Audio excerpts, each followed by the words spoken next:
Live telecast हो रहा है बच्चे, सब लोग देख रहे हैं, जवाब दो।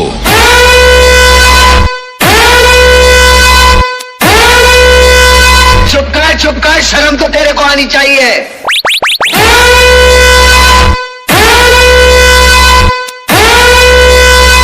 मैं इधर किसी के फट्टे में टांग अड़ाने को नहीं आया, राज करने के लिए आया मैं, झुक्के का नहीं।